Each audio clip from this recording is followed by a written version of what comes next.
Jay-Z and Sean Diddy Combs rape lawsuit dropped. Published by The Hollywood Reporter. Tony Busby, a lawyer for the Jane Doe accuser who's filed several lawsuits on behalf of accusers advancing sexual assault allegations against Combs, moved to voluntarily dismiss the lawsuit. Jay-Z and Sean Combs are no longer facing a lawsuit accusing them of raping a 13-year-old girl in 2000, according to a court document filed on Friday in New York federal court. A lawyer for the anonymous accuser moved to dismiss the lawsuit, with prejudice, meaning it can't be refiled. Further details weren't disclosed. In a statement posted to X, Jay-Z, also known as Sean Carter, called the allegations frivolous, fictitious and appalling. He added, "This civil suit was without merit and never going anywhere. The fictional tale they created was laughable, if not for the seriousness of the claims." Combs, in a statement, called the dismissal yet another confirmation that these lawsuits are built on falsehoods, not facts.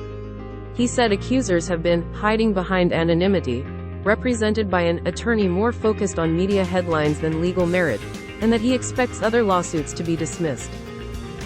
Tony Busby, a lawyer for the Jane Doe accuser, declined to comment. The complaint, first filed in October in New York federal court against Combs and later amended to add Carter, revolved around claims that rap moguls raped an underage woman at a house party after the 2000 MTV Video Music Awards in New York. The Jane Doe accuser was represented by Busby, who's filed dozens of lawsuits on behalf of accusers advancing sexual assault claims against Combs.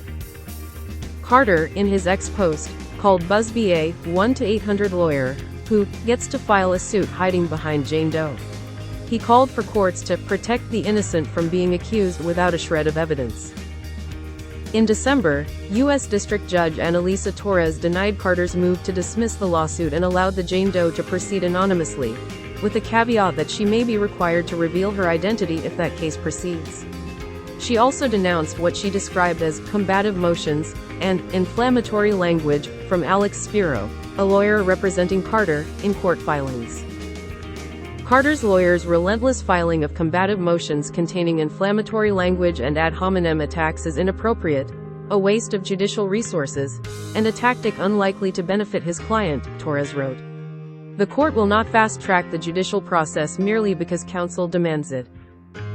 Combs, meanwhile, continues to face dozens of lawsuits, several of which were filed by accusers represented by Busby, accusing him of sexual assault in courts across the country.